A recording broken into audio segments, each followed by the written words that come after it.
नमस्कार दोस्तों, मैं अवनीश कुमार। आप देख रहे हैं भारत की बात 24। दोस्तों, सहारा निवेशकों के लिए एक बड़ी खबर। क्या उनके रुपए मिलने वाले हैं या सरकार इसमें और देरी करने वाली है? सुनने में तो ये आ रहा है कि सरकार ने कंपनियों से तालमेल बैठाया है और उनसे बातचीत भी करना चालू कर दी है। लेकिन क्या सरकार पर जनता भरोसा कर सकती है? क्योंकि सहारा इंडिया का पैसा सालों से लोगों का पैसा फंसा हुआ है। कई लोगों की शादियां तक टल गई हैं, लेकिन अभी तक उनका पैसा उनको वापस नहीं मिला है। हम गांव देहात में जाते हैं तो काफ़ी लोग काफ़ी ज़्यादा परेशान हैं।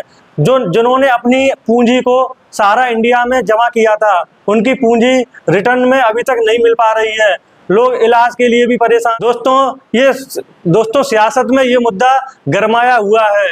बीजेपी पार्टी ने कहा था कि 45 दिनों के अंदर निवेशकों का उनका रुपए वापस कराएंगे, लेकिन 45 दिन के अंदर पैसा आपके बैंक अकाउंट में जमा हो जाएगा। कांग्रेस पार्टी ने भी कहा है कि उनकी सरकार बनने पर 10 दिनों के अंदर निवेशकों का रुपए वापस किया जाएगा। लेकिन जनता उन पर विश्वास कर पाएगी या नहीं कर पाएगी, ये तो 4 जून के बाद ही पता चलेगा। लेकिन हम अपने वीडियो के माध्यम से नरेंद्र मोदी सरकार से यही कहना चाहेंगे कि लोग काफी ज्यादा समस्या से ग्रसित हैं, तकलीफें हो रही हैं, बीमार हैं, लोग अपनी शादियां भी टाल रहे हैं, लेकिन उनकी सुनवाई कोई नहीं कर रहा है। ना सरकार ध्यान दे रही है, ना कोई नेता लोकल का ध्यान दे रहा है। लोग जाते हैं, धक्के खाते हैं कंपनियों में, लेकिन वहां उनकी कोई सुनवाई नहीं हो रही है। तो मोदी सरकार से यही हम रिक्वेस्ट करेंगे कि उनका रुपए जल्द से जल्द वापस किया जा सके। तो सहारा इंडिया में एक आम लोगों ने अपनी जरूरतों के हिसाब से रुपए लगाया था। उन्होंने यही सोचा था कि भविष्य में उनके लिए इससे कुछ फायदा मिलेगा, लेकिन भविष्य तो छोड़िए, उनका वर्तमान ही खराब हो गया है। कंपनी भोले वाले लोगों को कैसे बेवकूफ बनाती हैं, लेकिन सरकार इस मामले में कुछ नहीं करती हैं।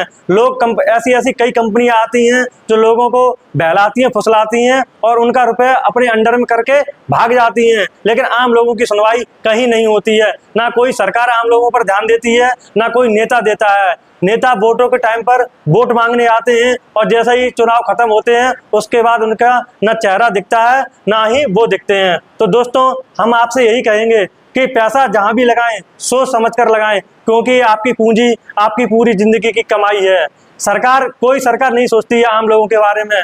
हमें और आपको खुद ही सोचना पड़ेगा कि कौन सी कंपनी बेहतर है और कौन सी कंपनी में रुपए लगाएं। हमने ग्राउंड रिपोर्ट की थी, उससे हमें ये भी पता चला है कई लोग ऐसे हैं कि जिनको टेंशन की वजह से हार्ट अटैक आ गया है या वो इस दुनिया में रहे ही नहीं है। अब बताइए, उनकी जिम्मेदारी कौन लेगा? सरकार लेगी, कंपनी लेगी, कौन लेगा इसकी जिम्मेदारी जो लोग नहीं रहे हैं?